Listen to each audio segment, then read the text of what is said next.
আসসালামু আলাইকুম প্রিয় ভাইরা, আপনারা শুনছেন মোহাম্মদ আব্দুল মাবুদ রচিত আসহাবে রাসূলের জীবন কথা নামক কিতাব থেকে হযরত খাদিজা বিনতু খুয়াইলিদ রাদিয়াল্লাহু তাআলা আনহার জীবনী। ভিডিওটি ভালো লাগলে লাইক, কমেন্ট এবং শেয়ার করবেন, আর অবশ্যই চ্যানেলটিকে সাবস্ক্রাইব করবেন যাতে দিন দুনিয়ার বাণী আপনার কাছে অতি সহজে পৌঁছে যায়। নাম তার খাদিজা, কুনিয়াত উম্মু হিন্দ এবং লকব তাহিরা। পিতা খুয়াইলিদ, মাতা ফাতিমা বিনতু ইয়াজিদ। জন্ম আমুল ফিল বা হস্তিবর্ষের 15 বছর আগে মক্কা নগরীতে। পিতৃবংশের ঊর্ধ্বপুরুষ কুসাইয়ের মাধ্যমে রাসূলুল্লাহ সাল্লাল্লাহু আলাইহি সাল্লামের নসবের সাথে তার নসব মিলিত হয়েছে। জাহিলি যুগেই পুত পবিত্র চরিত্রের জন্য তাহিরা উপাধি লাভ করেন। রাসূলুল্লাহ সাল্লাল্লাহু আলাইহি সাল্লাম ও খাদিজা রাদিয়াল্লাহু তাআলা আনহার মধ্যে ফুফু ভাতিজার দূর সম্পর্ক ছিল। এ কারণে নবুয়ত লাভের পর খাদিজা রাদিয়াল্লাহু তাআলা আনহা রাসূলুল্লাহ সাল্লাল্লাহু আলাইহি সাল্লামকে তার চাচাতো ভাই ওয়ারাকা ইবনে নাওফিলের কাছে নিয়ে গিয়ে বলেন, আপনার ভাতিজার কথা শুনুন। সম্ভবত বংশগত সম্পর্কের ভিত্তিতেই তিনি একথা বলেছিলেন। পিতা খুয়াইলিদ তৎকালীন আরব সমাজের বিশিষ্ট তাওরাত ও ইনজিল বিশেষজ্ঞ ওয়ারাকা ইবনে নাওফিলকে খাদিজার বর নির্বাচন করেছিলেন, কিন্তু কেন যে তা বাস্তবে রূপ লাভ করেনি সে সম্পর্কে ঐতিহাসিকরা নীরব। শেষ পর্যন্ত আবু হালা ইবনে জারারাহ আত-তামিমির সাথে তার প্রথম বিয়ে হয়। জাহিলি যুগেই তার মৃত্যু হয়। আবু হালালার মৃত্যুর পর আতিক বিন আবিদ আল মাখজুমির সাথে তার দ্বিতীয় বিয়ে হয়। তবে কাতাদার সূত্রে জানা যায় যে তার প্রথম স্বামী আতিক, অতঃপর আবু হালা। ইবনে ইসহাকও এ মত সমর্থন করেছেন বলে ইউনুস ইবনে বুকাইর বর্ণনা করেছেন। তবে প্রথমোক্ত মতটি ইবনে আব্দুল বার সহ অধিকাংশের মত বলে ইবনে হাজার উল্লেখ করেছেন। খাদিজার পিতা খুয়াইলিদ ইবনে আসাদ ছিলেন ফিজার যুদ্ধে নিজ গোত্রের কমান্ডার। তিনি ছিলেন বহু সন্তানের জনক। প্রথম পুত্র হিজাম। এই হিজামের পুত্র প্রখ্যাত সাহাবী হাকিম জাহিলি যুগে মক্কার দারুন নাদওয়ার পরিচালনার দায়িত্ব লাভ করেছিলেন। দ্বিতীয় সন্তান হযরত খাদিজা। তৃতীয় সন্তান আওয়াম, প্রখ্যাত সাহাবী হযরত জুবাইর রাদিয়াল্লাহু তাআলা আনহুর পিতা। রাসূলুল্লাহ সাল্লাল্লাহু আলাইহি সাল্লামের ফুফু এবং হযরত হামজার আপন বোন হযরত সাফিয়া রাদিয়াল্লাহু তাআলা আনহা ছিলেন আওয়ামের স্ত্রী বা জুবাইর রাদিয়াল্লাহু তাআলা আনহুর মা। সাফিয়া ছিলেন খাদিজার ছোট ভাইয়ের বউ। চতুর্থ সন্তান হালা। তিনি ছিলেন রাসূলুল্লাহ সাল্লাল্লাহু আলাইহি সাল্লামের মেয়ে হযরত জায়নাব রাদিয়াল্লাহু তাআলা আনহার স্বামী আবুল আস ইবনে রাবির মা। আবুল আস রাসূলুল্লাহ সাল্লাল্লাহু আলাইহি সাল্লামের বড় জামাই। পঞ্চম সন্তান রুকাইয়া। 5 ভাই বোনের মধ্যে হিজাম, আওয়াম এবং রুকাইয়া ইসলামের আবির্ভাবের আগেই মারা যান। হযরত খাদিজা ও হালা ইসলাম গ্রহণের সৌভাগ্য লাভ করেছিলেন। খাদিজার পিতার মৃত্যু কখন হয়েছিল সে সম্পর্কে মতভেদ আছে। কেউ বলেছেন ফিজার যুদ্ধে মারা যান। ইমাম সুহাইলির মতে ফিজার যুদ্ধের আগেই মারা যান। তখন খাদিজার বয়স 35। কারো কারো মতে রাসূলুল্লাহ সাল্লাল্লাহু আলাইহি সাল্লামের বিয়ের পর তিনি মারা যান। পিতা বা স্বামীর মৃত্যু বা যে কোনো কারণেই হোক, কুরাইশ বংশের অনেকের মতো খাদিজাও ছিলেন একজন বড় ব্যবসায়ী। ইবনে সাদ তার ব্যবসার সম্পর্কে বলেছেন, খাদিজা ছিলেন অত্যন্ত সম্মানিত ও সম্পদশালী ব্যবসায়ী মহিলা। তার বাণিজ্য সম্ভার সিরিয়া যেত এবং তার একার পণ্য কুরাইশদের সকলের পণ্যের সমান হতো। ইবনে সাদের এই মন্তব্য দ্বারা খাদিজার ব্যবসায়ের পরিধি উপলব্ধি করা যায়। অংশীদারি বা মজুরি বিনিময়ে যোগ্য লোক নিয়োগ করে তিনি দেশ বিদেশে মাল কেনাবেচা করতেন। রাসূলুল্লাহ সাল্লাল্লাহু আলাইহি সাল্লাম তখন 25 বছরের যুবক। এর মধ্যে চাচা আবু তালেবের সাথে বা একাকী কয়েকটি বাণিজ্য সফরে গিয়ে ব্যবসা সম্পর্কে যথেষ্ট অভিজ্ঞতা অর্জন করে ফেলেছেন। ব্যবসায়ে তার সততা ও আমানতদারির কথাও মক্কার মানুষের মুখে মুখে ছড়িয়ে পড়েছে। সবার কাছে তিনি তখন আল আমিন। তার সুনামের কথা খাদিজার কানেও পৌঁছেছে। বিশেষত তার ছোট ভাই বউ সাফিয়ার কাছে আল আমিন মুহাম্মদ সাল্লাল্লাহু আলাইহি সাল্লাম সম্পর্কে বহু কথাই শুনে থাকবেন। হযরত খাদিজা একবার কেনাবেচার জন্য সিরিয়ায় পণ্য পাঠাবার চিন্তা করলেন। যোগ্য লোকের সন্ধান করছেন। এ প্রসঙ্গে ওয়াকিদি থেকে জারকানির বর্ণনা। আবু তালিব মুহাম্মদ সাল্লাল্লাহু আলাইহি সাল্লামকে ডেকে বললেন, ভাতিজা, আমি একজন দরিদ্র মানুষ। সময়টাও খুব সংকটজনক। মারাত্মক দুর্ভিক্ষের কবলে আমরা নিপতিত। আমাদের কোনো ব্যবসা বা অন্য কোনো উপায় উপকরণ নেই। তোমার গোত্রের একটি বাণিজ্য কাফিলা সিরিয়া যাচ্ছে। খাদিজা তার পণ্যের সাথে পাঠানোর জন্য কিছু লোকের খোঁজ করছে। তুমি যদি তার কাছে যেতে হয়তো তোমাকেই সে নির্বাচন করত। তোমার চারিত্রিক নিষ্কলুষতা তার জানা আছে। যদিও তোমার সিরিয়া যাওয়া আমি পছন্দ করি নে এবং ইয়াহুদীদের পক্ষ থেকে তোমার জীবনের আশঙ্কা করি, তবুও এমনটি না করে উপায় নেই। জবাবে রাসূল সাল্লাল্লাহু আলাইহি সাল্লাম বললেন, সম্ভবত সে নিজেই লোক পাঠাবে। আবু তালিব বললেন, হয়তো অন্য কাউকে সে নিয়োগ করে ফেলবে। চাচা ভাতিজার এ সংলাপের কথা খাদিজার কানে গেল। তিনি রাসূলুল্লাহ সাল্লাল্লাহু আলাইহি সাল্লামের নিকট লোক পাঠালেন। উল্লেখ থাকে যে কৈশোরে একবার রাসূল সাল্লাল্লাহু আলাইহি সাল্লাম চাচার সাথে সিরিয়া গিয়েছিলেন। তখন পাদ্রী বুহাইরা রাসূলুল্লাহ সাল্লাল্লাহু আলাইহি সাল্লাম সম্পর্কে আবু তালিবকে সতর্ক করে দিয়েছিলেন। উপরোক্ত বর্ণনায় আবু তালিব সেদিকেই ইঙ্গিত করেছেন। খাদিজা লোক মারফত মুহাম্মদ সাল্লাল্লাহু আলাইহি সাল্লামের কাছে প্রস্তাব পাঠালেন, তিনি যদি ব্যবসায়িক দায়িত্ব নিয়ে সিরিয়া যান, অন্যদের তুলনায় খাদিজা তাকে দ্বিগুণ মুনাফা দেবেন। মুহাম্মদ সাল্লাল্লাহু আলাইহি ওয়াসাল্লাম রাজি হলেন। খাদিজা রাদিয়াল্লাহু তাআলা আনহার পণ্য সামগ্রী নিয়ে তার বিশ্বস্ত দাস মাইসারাকে সঙ্গে করে মুহাম্মদ সাল্লাল্লাহু আলাইহি সাল্লাম চললেন সিরিয়া। পথে এক গির্জার পাশে একটি গাছের ছায়ায় বসে আছেন তিনি। গির্জার পাদ্রী এগিয়ে গেলেন মাইসারার দিকে, জিজ্ঞেস করলেন, গাছের নিচে বিশ্রামরত লোকটি কে? মাইসারা বললেন, মক্কার হারামবাসী কুরাইশ গোত্রের একটি লোক। পাদ্রী বললেন, এখন এই গাছের নিচে যিনি বিশ্রাম নিচ্ছেন তিনি একজন নবী ছাড়া আর কেউ নন। ঐতিহাসিকরা এই পাদ্রীর নাম নাস্তুরা বলে উল্লেখ করেছেন, তবে ইবনে হাজার আসকালানি এই পাদ্রীর নাম বুহাইরা বলেছেন। তিনি আরও বলেছেন, এই বাণিজ্য সম্ভার নিয়ে রাসূলুল্লাহ সাল্লাল্লাহু আলাইহি সাল্লাম বসরার বাজারে গিয়েছিলেন। তাবারি ইবনে শিহাব জুহরি থেকে বর্ণনা করেছেন, রাসূলুল্লাহ সাল্লাল্লাহু আলাইহি সাল্লাম খাদিজার পণ্য নিয়ে সিরিয়া নয় বরং ইয়ামনের এক হাবশি বাজারে গিয়েছিলেন। তবে সিরিয়া যাওয়ার বর্ণনাটাই সর্বাধিক প্রসিদ্ধ। রাসূলুল্লাহ সাল্লাল্লাহু আলাইহি সাল্লাম সিরিয়ার বাজারে পণ্যদ্রব্য বিক্রি করলেন এবং যা কেনার তা কিনলেন। তারপর মাইসারাকে সঙ্গে করে মক্কার পথে রওনা হলেন। পথে মাইসারা লক্ষ্য করলেন রাসূল সাল্লাল্লাহু আলাইহি সাল্লাম তার উটের উপর সওয়ার হয়ে চলেছেন আর দুজন ফেরেশতা দুপুরের প্রচণ্ড রোদে তার উপর ছায়া বিস্তার করে রেখেছে। এভাবে মক্কায় ফিরে খাদিজার পণ্য সামগ্রী বিক্রি করলেন। ব্যবসায়ী এবার দ্বিগুণ অথবা দ্বিগুণের কাছাকাছি মুনাফা হলো। বাড়ি ফিরে বিশ্বস্ত ভৃত্য মাইসারা তার মনিব খাদিজার নিকট পাদ্রীর মন্তব্য এবং সফরের অলৌকিক ঘটনাবলী সবিস্তার বর্ণনা করলেন। হযরত খাদিজা রাদিয়াল্লাহু তাআলা আনহা ছিলেন এক বিচক্ষণ ও বুদ্ধিমতী ভদ্রমহিলা। তাঁর ধন সম্পদ, ভদ্রতা ও লৌকিকতায় মক্কার সর্বস্তরের মানুষ মুগ্ধ ছিল। অনেক অভিজাত কুরাইশ যুবকই তাকে সহধর্মিণী হিসেবে লাভ করার প্রত্যাশী ছিল। তিনি তাদের সকলকে প্রত্যাখ্যান করেন। মাইসারার মুখে সবকিছু শুনে খাদিজা নিজেই রাসূলুল্লাহ সাল্লাল্লাহু আলাইহি সাল্লামের নিকট বিয়ের পয়গাম পাঠান। বিয়ের প্রস্তাব কিভাবে এবং কেমন করে হয়েছিল সে সম্পর্কে নানা রকম বর্ণনা রয়েছে। তবে খাদিজাই যে সর্বপ্রথম রাসূলুল্লাহ সাল্লাল্লাহু আলাইহি সাল্লামের নিকট প্রস্তাবটি পেশ করেন সে ব্যাপারে সব বর্ণনা একমত। একটি বর্ণনায় এসেছে, খাদিজা রাদিয়াল্লাহু তাআলা আনহা নিজেই রাসূলুল্লাহ সাল্লাল্লাহু আলাইহি সাল্লামের সাথে কথা বলেন এবং তার পিতার নিকট প্রস্তাবটি উত্থাপন করার জন্য অনুরোধ করেন, কিন্তু তিনি অস্বীকৃতি জানান এই বলে যে দারিদ্র্যের কারণে হয়তো খাদিজার পিতা তাকে প্রত্যাখ্যান করবেন। অবশেষে খাদিজার পিতা যখন অতিরিক্ত মদ পান করে মাতাল অবস্থায় ছিলেন তখন খাদিজা নিজেই বিষয়টি তার কাছে উত্থাপন করেন এবং সম্মতি আদায় করেন, কিন্তু সুস্থ হয়ে আবার তিনি বেঁকে বসেন। তবে খাদিজা পুনরায় তার সম্মতি আদায় করেন। অন্য একটি বর্ণনায় এসেছে, হযরত ইয়ালার স্ত্রী ও খাদিজার বান্ধবী নাফিসা বিনতু মানিয়া এ ব্যাপারে পুরো উদ্যোগ গ্রহণ করেন।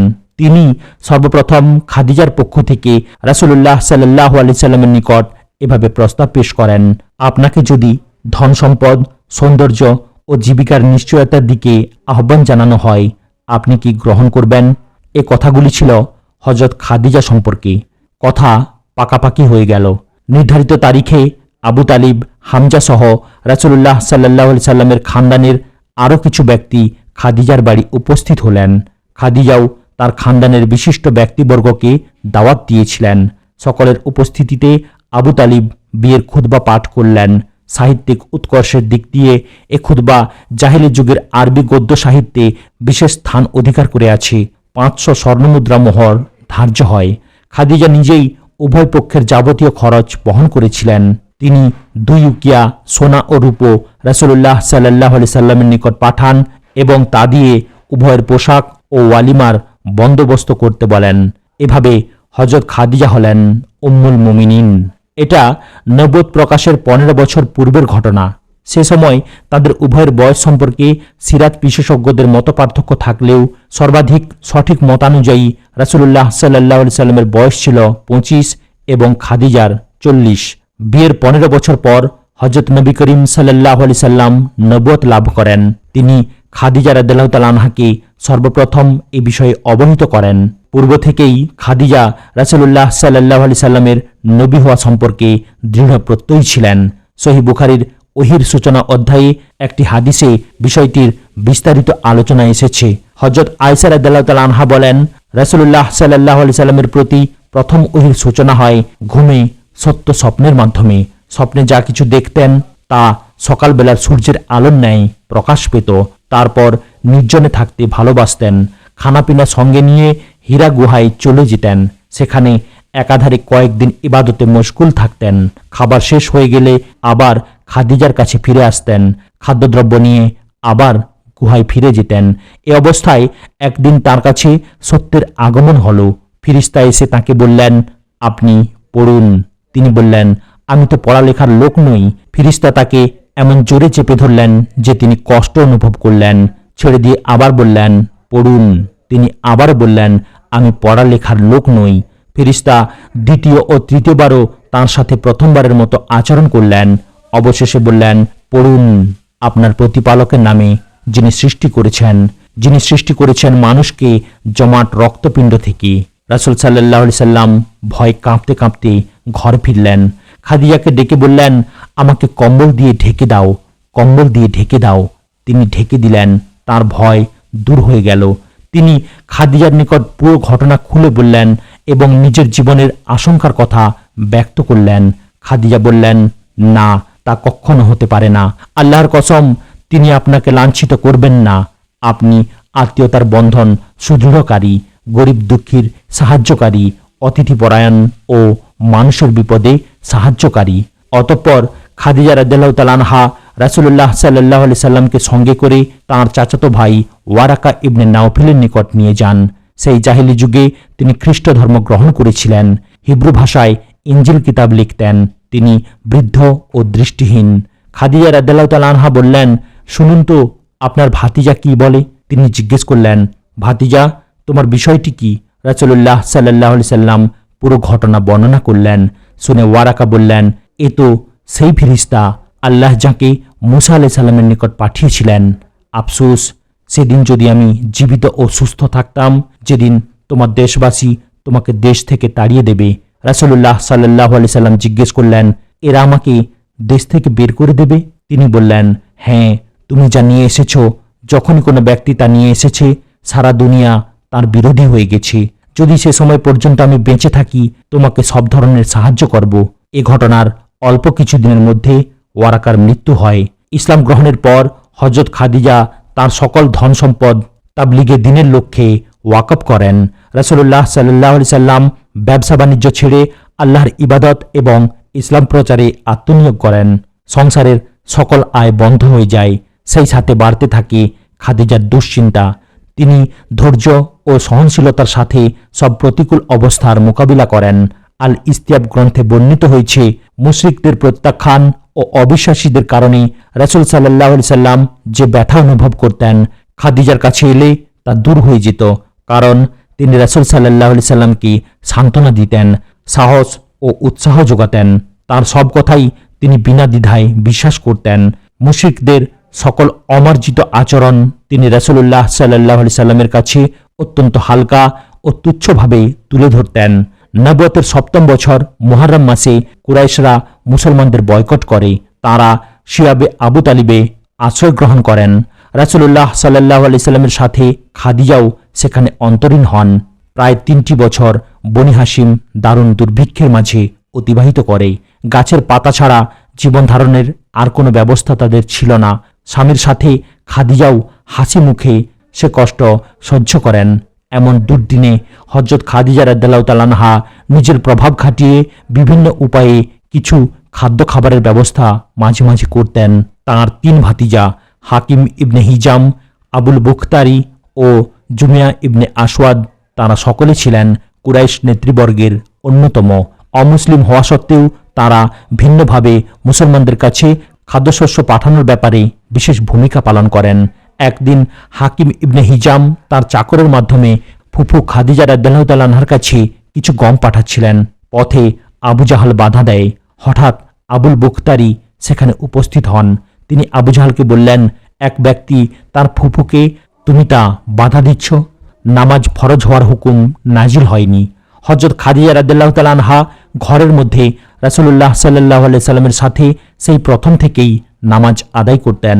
ইবনে ইসহাক উল্লেখ করেছেন, একদিন আলী রাদিয়াল্লাহু তাআলা আনহু দেখতে পেলেন তারা দুজন অর্থাৎ নবী সাল্লাল্লাহু আলাইহি সাল্লাম ও খাদিজা রাদিয়াল্লাহু তাআলা আনহা নামাজ আদায় করছেন।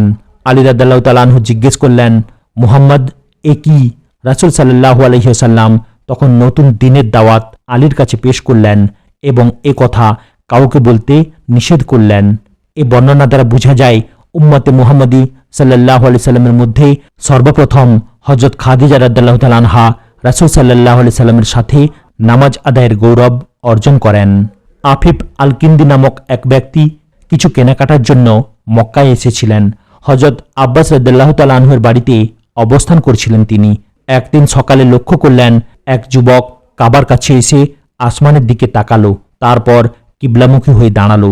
তার পাশে একজন কিশোর এসে তার পাশে দাঁড়িয়ে গেল। তারপর এলো এক মহিলা, সেও তাদের দুজনের পেছনে দাঁড়ালো। তারা নামাজ শেষ করে চলে গেল। দৃশ্যটি আফিফ কিন্দি দেখলেন। আব্বাসকে তিনি বললেন, বড় রকমের একটা কিছু ঘটতে যাচ্ছে। আব্বাস বললেন, হ্যাঁ। তিনি আরো বললেন, এ নওজোয়ান আমার ভাতিজা মুহাম্মদ, কিশোরটি আমার আরেক ভাতিজা আলী এবং মহিলাটি মুহাম্মদের স্ত্রী। আমার জানামতে দুনিয়ায় তারা 3 জনই মাত্র এই নতুন ধর্মের অনুসারী। ইবনুল আসির বলেন, এ ব্যাপারে মুসলিম উম্মার ইজমা হয়েছে যে হযরত খাদিজা রাসূলুল্লাহ সাল্লাল্লাহু আলাইহি সাল্লামের উপর সর্বপ্রথম ঈমান আনেন। ইসলাম গ্রহণের সময় তার বয়স হয়েছিল 50 বছর। তার ইসলাম গ্রহণের প্রভাব তার পিতৃকুলের লোকদের উপরও পড়ে। ইসলামের আবির্ভাবের সময় পিতৃকুল বনু আসাদ ইবনে আব্দুল উজ্জার 15 জন বিখ্যাত ব্যক্তি জীবিত ছিলেন। তাদের 10 জনই ইসলাম গ্রহণ করেন। অন্য 5 জন কাফির অবস্থায় বদর যুদ্ধে নিহত হন। রাসূলুল্লাহ সাল্লাল্লাহু আলাইহি সাল্লামের সাথে 25 বছর দাম্পত্য জীবন অতিবাহিত করার পর নবুয়তের 10ম বছরে 10ই রমাদান 65 বছর বয়সে হযরত খাদিজা রাদিয়াল্লাহু তাআলা আনহা মক্কায় ইন্তিকাল করেন। জানাজা নামাজের বিধান তখনও প্রচলিত হয়নি, সুতরাং বিনা জানাজায় তাকে মক্কার কবরস্থান জান্নাতুল মুআল্লায় দাফন করা হয়। হযরত নবী করিম সাল্লাল্লাহু আলাইহি সাল্লাম নিজেই তাঁর লাশ কবরে নামান। হযরত খাদিজা রাদিয়াল্লাহু তাআলা আনহার ওয়াফাতের অল্প কিছু দিনের পর রাসূলুল্লাহ সাল্লাল্লাহু আলাইহি সাল্লামের বিশেষ হিতাকাঙ্ক্ষী চাচা আবু তালিব মারা যান। অবশ্য আল ইস্তিয়াবের একটি বর্ণনায় বলা হয়েছে, আবু তালিবের মৃত্যুর 3 দিন পর খাদিজা ইন্তিকাল করেন। বিপদে আপদে এ চাচাই রাসূলুল্লাহ সাল্লাল্লাহু আলাইহি সাল্লামকে নানাভাবে সাহায্য করতেন। রাসূলুল্লাহ সাল্লাল্লাহু আলাইহি সাল্লামের 2 নিকটাত্মীয়ের ওয়াফাতের কারণে মুসলিম উম্মাহর নিকট এ বছরটি আমুল হুজুন বা শোকের বছর নামে অভিহিত হয়েছে। হযরত খাদিজা রাদিয়াল্লাহু তাআলা আনহা ছিলেন বহু সন্তানের জননী। প্রথম স্বামী আবু হালার ঔরসে হালা ও হিন্দ নামে 2 ছেলে জন্মগ্রহণ করেন। তারা উভয়ে ইসলাম গ্রহণ করে রাসূলুল্লাহ সাল্লাল্লাহু আলাইহি সাল্লামের সাহাবী হওয়ার গৌরব অর্জন করেন। হিন্দ বদর মতান্তরে উহুদ যুদ্ধে রাসূলুল্লাহ সাল্লাল্লাহু আলাইহি সাল্লামের সাথে অংশগ্রহণ করেন। তিনি ছিলেন একজন প্রাঞ্জলভাষী বাগ্মী। উটের যুদ্ধে আলী রাদিয়াল্লাহু তাআলা আনহুর পক্ষে শাহাদাত বরণ করেন। দ্বিতীয় স্বামী আতিকের ঔরসে হিন্দা নাম্নী এক মেয়ে জন্মগ্রহণ করেন। তিনিও ইসলাম গ্রহণ করে সাহাবী হওয়ার গৌরব অর্জন করেন। অবশ্য অন্য একটি বর্ণনা মতে প্রথম পক্ষে তার 3টি সন্তান জন্মলাভ করেন। 2 ছেলে হিন্দ ও হারিস। হারিসকে এক কাফির কাবার রুকনে ইয়ামনির নিকট শহীদ করে ফেলে। এক কন্যা জয়নাব, আর দ্বিতীয় পক্ষের কন্যাটির কুনিয়াত ছিল উম্মু মুহাম্মদ। হযরত রাসূল করিম সাল্লাল্লাহু আলাইহি সাল্লামের পবিত্র ঔরসে জন্মগ্রহণ করেন তার 6 সন্তান। প্রথম সন্তান হযরত কাসিম অল্প বয়সে মক্কা শরীফে ইন্তিকাল করেন। মৃত্যুর পূর্বে তিনি হাঁটি হাঁটি পা পা করে হাঁটা শিখেছিলেন। দ্বিতীয় সন্তান হযরত জয়নাব, তৃতীয় সন্তান হযরত আব্দুল্লাহ। তিনি নবুয়ত প্রাপ্তির পর জন্মলাভ করেছিলেন, তাই তাইয়েব ও তাহির লকব লাভ করেন। অল্প বয়সে ইন্তিকাল করেন। চতুর্থ সন্তান হযরত রুকাইয়া, পঞ্চম সন্তান হযরত উম্মু কুলসুম, ষষ্ঠ সন্তান হযরত ফাতিমা রাদিয়াল্লাহু তাআলা আনহা। উল্লেখ্য যে ইব্রাহিম ছিলেন হযরত মারিয়ার গর্ভজাত সন্তান। হযরত খাদিজা রাদিয়াল্লাহু তাআলা আনহা সন্তানদের খুব আদর করতেন। আর্থিক সচ্ছলতাও ছিল। উকবার দাসী সালামাকে মজুরির বিনিময়ে সন্তানদের দেখাশোনার জন্য নিয়োজিত করেছিলেন। হযরত নবী করিম সাল্লাল্লাহু আলাইহি সাল্লামের পবিত্র স্ত্রীগণের মধ্যে হযরত খাদিজার স্থান সর্বোচ্চে। তিনি প্রথম স্ত্রী। 40 বছর বয়সে রাসূলুল্লাহ সাল্লাল্লাহু আলাইহি সাল্লামের সাথে বিয়ে হয়। তার জীবদ্দশায় নবী করিম সাল্লাল্লাহু আলাইহি সাল্লাম আর কোনো বিয়ে করেননি। হযরত ইব্রাহিম ছাড়া রাসূলুল্লাহ সাল্লাল্লাহু আলাইহি সাল্লামের সব সন্তানই তার গর্ভে পয়দা হয়েছেন। উম্মুল মুমিনিন হযরত খাদিজা রাদিয়াল্লাহু তাআলা আনহার ফজিলত ও মর্যাদা বর্ণনা করে শেষ করা যাবে না। আমরা অবাক বিষয় লক্ষ্য করি, আরবে সেই ঘোর অন্ধকার দিনে কিভাবে এক মহিলা নিঃসংকোচে রাসূলুল্লাহ সাল্লাল্লাহু আলাইহি সাল্লামের নবুয়তে বিশ্বাস স্থাপন করেছেন।